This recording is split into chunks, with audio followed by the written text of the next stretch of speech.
All right. Hello, Charles.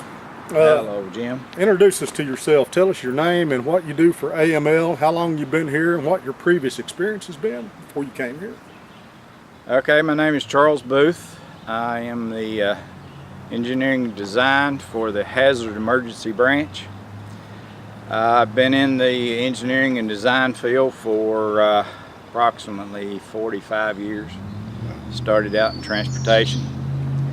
Came through work for the coal company in the engineering department, and started with AML in '05 in the inspector department, and then moved up to doing the designs on the plans and stuff. Have you been with the emergency branch ever since it began? No, I've been with the emergency branch since 2012. 5 years I've been here. Right. And so you design, you draw designs for these emergency branch projects. Yes, sir. How long does it typically take you to design a project? Well, that varies on the size of the project. Of course, you know, like the larger ones takes a couple of weeks. But usually we don't have much time to get them done. We have to put them out within a week. Right. Or less. You're also a licensed land surveyor, is Yes, that right? sir. We do the surveys a lot on the waste areas to calculate the yardage, to get it a little more precise for the contractors. Do you enjoy this side of the job better than the inspection side? Yes, because that's basically what I've done all my life, is design and draw. So you drew the design, the initial design for the Joan Burnett Phase 1 and Phase 2 projects. Yes, I was in charge of both of those. That was a pretty bad slide. It affected a lot of people in the beginning. Can you remember how long it took you to turn that design around? This Phase 1, I'm going to say I'd say we probably had that one ready for finance within a week. A week. It's Yeah. pretty quick. Yeah, it was, because you know, it stopped the culvert up on the main road coming in, and it had been in the yards of some people and stopped up a lot of culverts. And then after you design a project, what do you do with it? We send it to our Frankfurt branch. Ryan Howell, he's over that branch, and he goes through it and does the NEPA, Right. and then he sends it on up to OSM.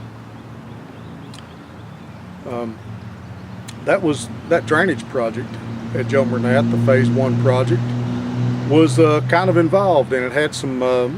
It went under a state highway. Is that Yes. correct? Yes. And did you come up with the design for the box culverts under the road, or were you in on that design? Yeah, we were trying to mimic. Hold on. Sorry. Just tell us about that, how they were designed in the sections, Right. so forth. Well, we had to come up with a unique design to replace what was there, the existing culverts, and also try to maintain the traffic that was in there. So the contractor and all of us came up with a design that we could prefab the culvert and drop it in there and have a minimal effect on the traffic and the residents there. And that worked out pretty well. It worked out well.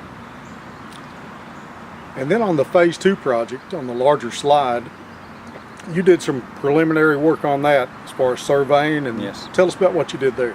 Well, on Phase 1, while we had the contractor there, we went in and done some test pits to see how far down rock was, and we surveyed all that in, and we came up with a calculation for the yardage for the slide to be removed, so we could get a better number as far as when we got ready to bid it. What would you have had to have done to get that knowledge, or to get those numbers of how far to rock, if you hadn't had the contractor there and done it the way that we did it? Oh, you would have had to come in with a drill rig. A geotech? Geotech types, and you'd had to drill to see where the rock was, and road building, it would have been actually a pretty good project to do just that. But you were able to go right down through the woods. Right, and do we were, that, right? the contractor was there, and he was He was building a weir, which was at the toe of the slide, and so he had access down there, and while he was there, he went ahead and dug the test pits, and we were able to come up with the yardage. So looking at the large slide in general, what challenges did you have in designing that project? Well, access is very steep. It's down on the lower coal seams, so getting in and out of there was pretty steep grade. And of course the water. There was a lot of water that was coming out of the coal seam. The coal seam where this water's coming from was augered, so there was a lot of water coming out of it. How'd you deal with that water? On phase one, we took and excavated a ditch around the auger bench and off into a previous AML slide area. Of course, we had to build a silt trap on the other side of what during construction, but we constructed approximately, I'd say, 300 foot of 4-foot flat bottom ditch that got a lot of the water off from us and dried it up some. Were you involved later on in the project in surveying and estimating yardage? Well, we surveyed the waste areas. We did it both conventional surveying, then we also done it with the drone, and the numbers were remarkably close to each other. Like I said, we did do the waste areas and we calculated the volumes that came out of the slide. Do you remember about what the volume of the slide was? 113,000 cubic yards, somewhere around in there, because we had two waste areas. We had a smaller one and then the large one at the top. Right. Are there any other intricacies of that design or that project that you'd like to talk to us about? No, it was just fast forward. Like I said, phase one, we had to get it done very quickly, and then of course we went into phase two, and it was pretty fast forward too. So, and then kind of as a postscript, that waste area, both those waste areas were used recently. Yes. As tree planting. Tell us about the tree planting that happened there.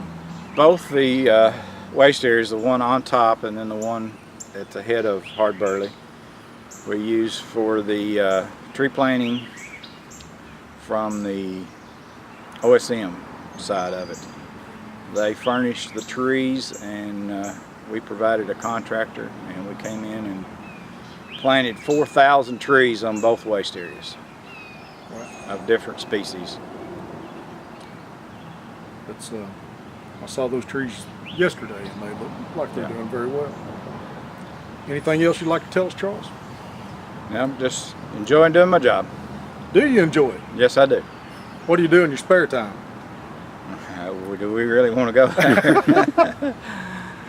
In my spare time, I do off-roading, and I'm also a fire chief for a volunteer fire department. Wow. How many firefighters do you have? I have 24 on my roster. Wow. And then I also do rescues in the Red River Gorge. And there are plenty of those, aren't there? There's plenty of those. Charles, we appreciate you a lot. Thank you.